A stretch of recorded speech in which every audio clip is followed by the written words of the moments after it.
City India news Telugu.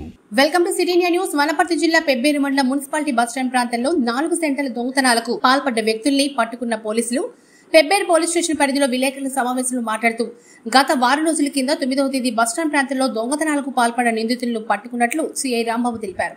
దొంగతనాలకు పాల్పడిన వ్యక్తులు 4గురుగా గుర్తించామని, వారు ఆంధ్రప్రదేశ్ రాష్ట్రం ప్రాంతానికి చెందిన నందిమల్ల శివ 19 సంవత్సరాలనే వ్యక్తితో పాటు మరో 3 మైనర్ వ్యక్తులు కలిసి 6 సెల్ ఫోన్లు, 2 ట్యాబ్లు, నగదు మొత్తం 3500 వాటిని రికవరీ చేశామని తెలిపారు. వీరు గద్వాల్ ప్రాంతానికి దొంగతనానికి పాల్పడినట్లుగా గుర్తించామని, కేసు నమోదు చేసుకుని దర్యాప్తు చేస్తున్నామని తెలిపారు. ఎస్ఐ రెడ్డి, పోలీస్ సిబ్బంది ఈ కార్యక్రమంలో పాల్గొన్నారు. 15వ తారీఖు రోజు ఏప్రిల్ 2024 తెల్లవారుజామున 4 గంటలకు అనుమానాస్పద రీతిలో ఒక 2 వెహికల్స్ మీద 4 వ్యక్తులు పోతుంటే వారిని ఆపి విచారించడం జరిగింది. వాళ్ళ దగ్గర 6 సెల్ ఫోన్లు, 2 ట్యాబులు, ఒక 3500 రూపాయల నగదు దొరికింది. వాళ్ళని విచారిస్తే వాళ్ళు చందమాల శివ, అరోరా నగర్, కర్నూలు, 19 years. అతనితో పాటుగా మరొక 3 వ్యక్తులు ఉన్నారు, వాళ్ళు మైనర్లు. వాళ్ళు 9వ తారీఖు రోజు మన దగ్గర జరిగిన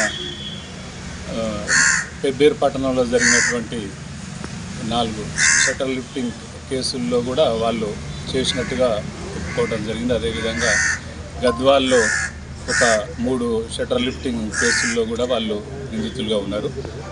వీళ్ళని విచారణ అనంతరం ఇప్పుడు జ్యుడిషియల్ కస్టడీకి పంపించడం జరుగుతుంది.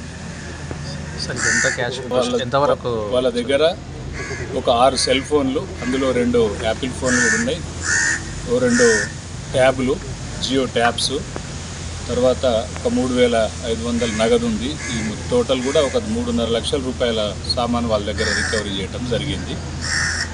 మొత్తం 7 కేసుల్లో. కొంతమంది 45,000 అని చెప్తారు కదా, దానిపైన ఎంతవరకు? ఇంకా అది వాళ్ళ దగ్గర దొరికిన నగదు అంతే ఉంది. ఇంకా విచారణ కొనసాగుతుంది. తర్వాత